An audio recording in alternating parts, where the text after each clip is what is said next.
Welcome back to Fire to Fork. My name's Harry, and tonight we're going to make a pie. Now, I've got a mate. His name's Andy. And Andy, about 18 months ago, started a little YouTube channel. And like, I just want to help the poor bloke out. He's only got 13 million followers now.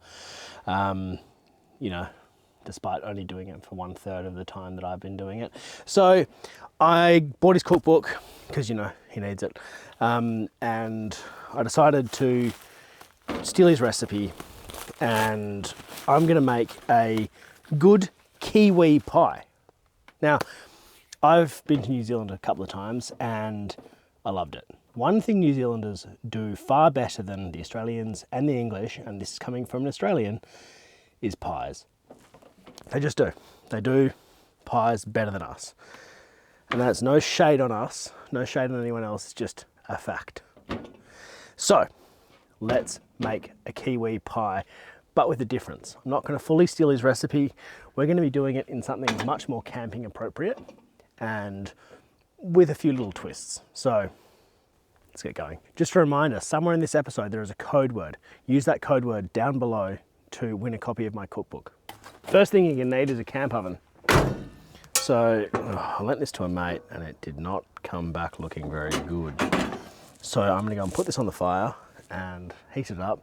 Actually, I should take an angle grinder to it with a wire wheel. Looks a lot better now, but let's go and heat it up, give it a quick season while we do the other stuff.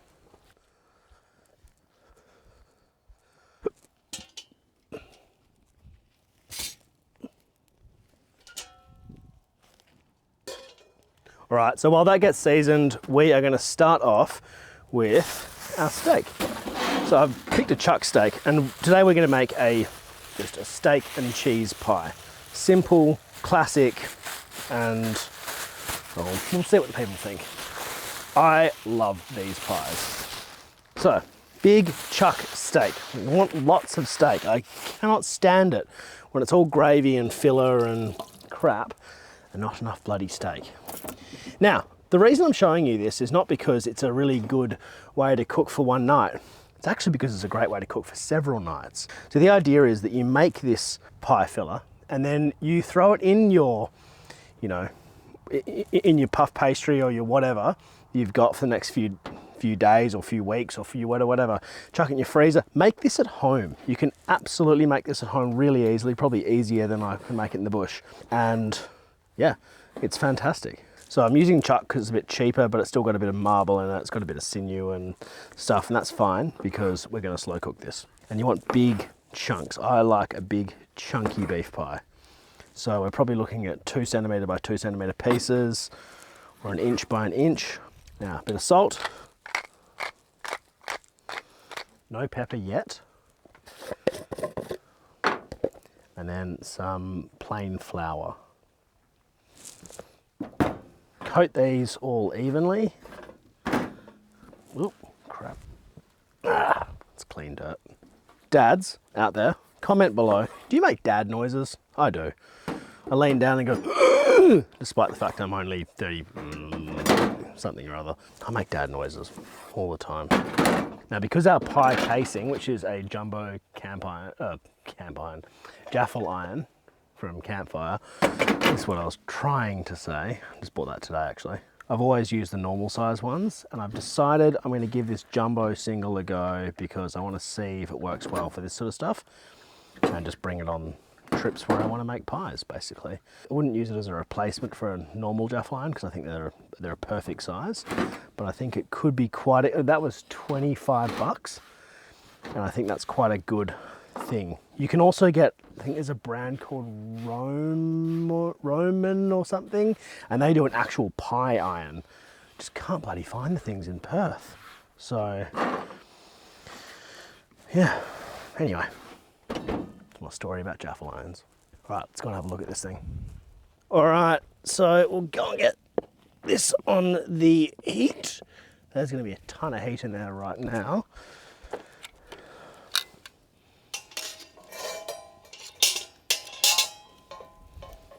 All right, let's see what happens when we put oil in. If it smokes like hell, we're probably not, too smoky, too hot. I deliberately put too much oil in there so that it wouldn't become like carcinogenic. Whew. And smoke insanely. All right, so there's a bit of residual heat in there. The oil's still good. And I'm gonna put this beef in.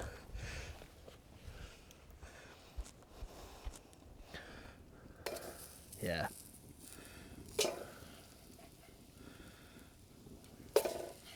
I should have brought some beef fat actually. That'd be nice. Right, now we've got some weight in there and some cooling effects from the beef. We can sort of start to put it back on the heat. So, I'm going to do the old camp oven dance now, which is the dance between stirring the camp oven and preparing ingredients up here. 1 whole onion.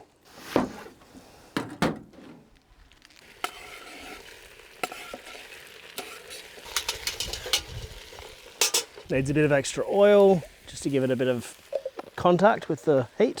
All right, next, a bit of celery. Okay.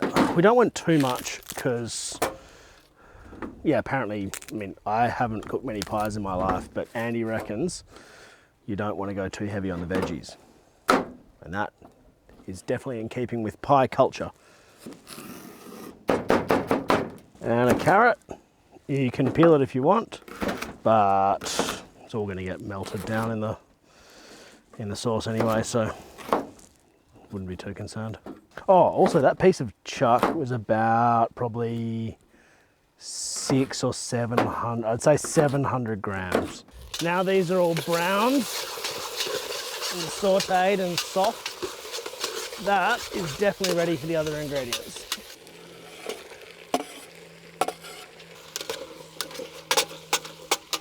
Now I like to use a stock concentrate, so I've got this beef stock concentrate from some supermarket.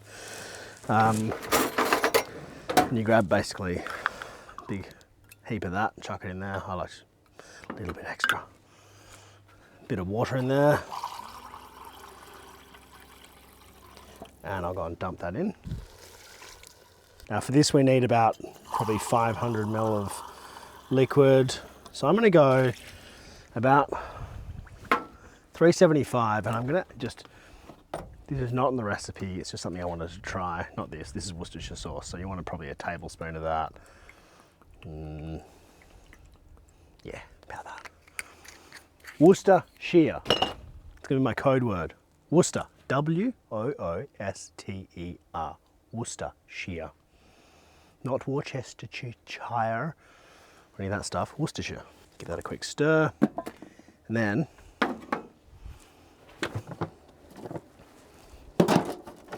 these aren't cold. I've got some colder ones. Oh, colder one. So CB Co IPA. I like a flavourful beer. That's a nice Southwest / Vic IPA. Add a bit of that to it. You do not have to do this. You can just use stock, but I particularly like a beery pie. And we're going to leave this for quite a long time. This is probably going to go on there for about 2 hours. So we want it on a heat where it's just going to simmer, and lid on. So no top heat needed, just bottom heat, 'cause it's just going to bubble. We'll leave that for about 2 hours, during which time I will clear up and have a beer.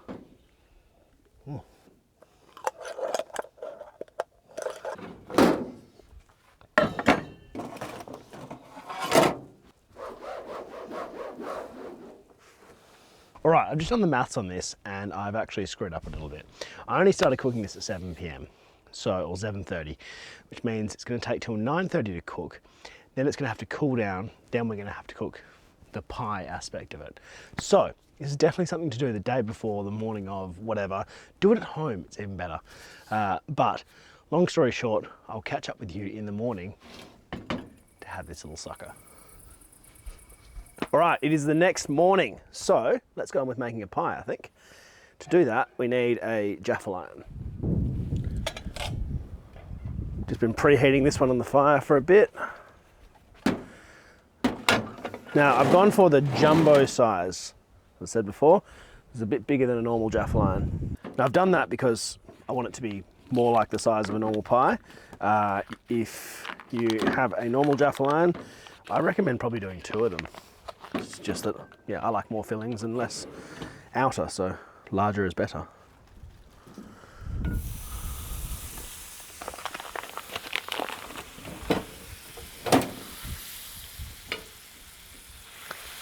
Something about Jaffles for me, they are just the strongest memory of camping food that I have. Like, when I think camping, I think Jaffles.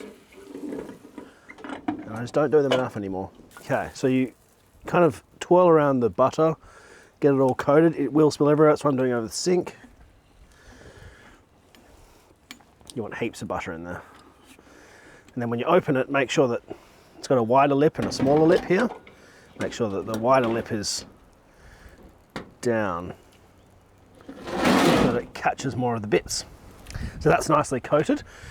Now we get a sheet of puff pastry. You can make your puff pastry if you're mental, but yeah, I don't buy it. Now I'm actually just going to leave this for a second to warm up because it's still frozen, so it will crack. If you don't have a freezer, just chuck it in your fridge, it'll last quite a long time. All right, that's probably only been 2-3 minutes, and that is malleable now. So you can kind of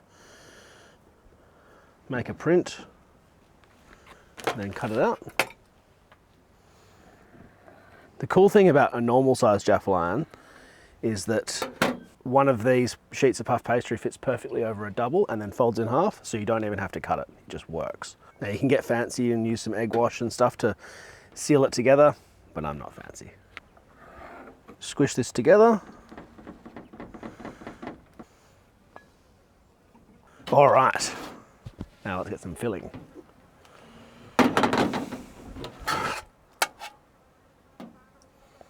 It's not a good looking stuff, but so all I did at the end of the night last night was add in some corn flour and water, and that gives it sort of a gelatinous characteristic, more like a normal pie. Now with puff pastry, you always want to make sure that it's really well filled. I prefer to overfill it than underfill it, and that is because it needs to push back out onto the actual Jaffle iron. So if it's empty, it'll have like a bunch of air in there. Roughly pinch this together. Again, you can use egg wash if you're feeling fancy, but I just push it in.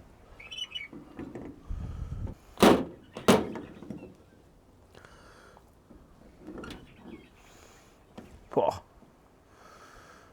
Yep, very thoroughly filled and overflowing. That's all right, none of that matters. Let's get it on the fire. I do use a grill over the fire just because it gives me better heat control. You can, of course, throw it straight in the coals. Oh, I forgot an ingredient.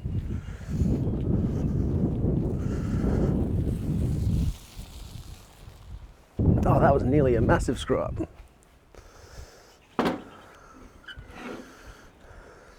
Okay, take a little bit of this beef out. Make some room. Now I've got a sharp cheddar, or a mature cheddar, or whatever you want to call it. I'm going to grate some of that on there because I love cheese in a pie, but only good cheese, not like American cheese. American cheese is great in burgers and stuff. I just don't think it's. I think it gets lost in these sorts of things and makes it too gooey. Very crumbly, this cheddar. Now, make some more mess. The butter before is really crucial. Butter and puff pastry are best mates. Puff pastry is made of butter. And that will take about 15 minutes, I'd say. 15 to 20. It takes a lot longer than bread, which is good because it'll heat up the ingredients nicely. I'd say it takes 2 to 3 times as long as bread. All right, that's probably been about 7 or 8 minutes on each side, so about 15 minutes all up. We'll have a quick look. The edges are all burnt, which is pretty standard. Let's have a look at the inside. Ooh, a little bit dark on one side. Oh, a bit of char, that's all right.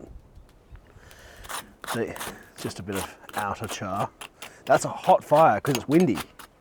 Didn't account for the wind, so good to know. Glad I have it on the grill, not on the straight on the coals. You can always cook them more.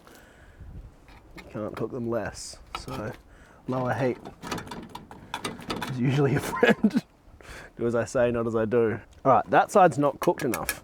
You can't really see from your angle, but I can. The fact that it's not coming out is a good sign that it's not cooked enough. So that's fine. Chuck it back on for a couple of minutes. All right, let's see if that worked.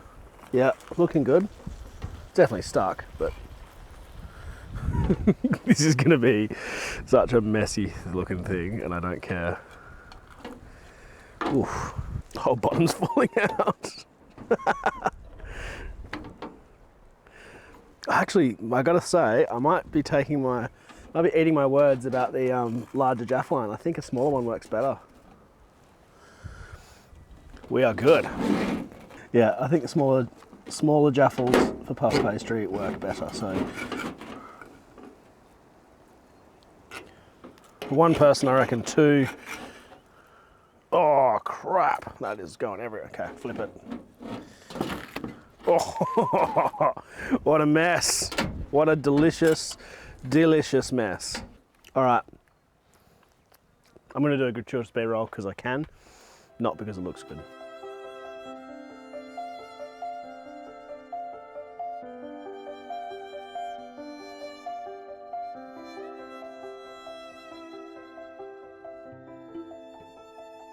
Okay, I think I'm gonna have to use a fork for this. Fire to fork, yeah, makes sense.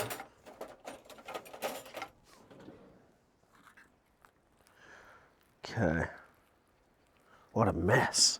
What an absolute mess. A delicious, delicious mess. Oh, it's really good though. Mmm. Mmm. That's really good. Now, people say, it's a good pie, you don't need sauce. What are you talking about? How can a pie offer that tangy, vinegary, sweet zest of sauce? It can't. So I put bloody sauce on my pies. Yeah, bloody weird purists. Yeah, that's better. It's better with sauce. All right, I'll give the structure a 1 out of 10, and I'll give the taste an 8.5. Yum. This is a great breakfast. But, question. I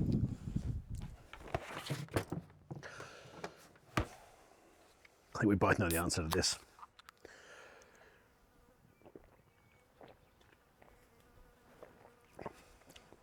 Yeah, it goes well with beer. Not as well as I thought, actually. It goes well with beer, but not as well as I thought it would go with beer. All right, thank you so much for watching. Next week, sausage rolls. See you then.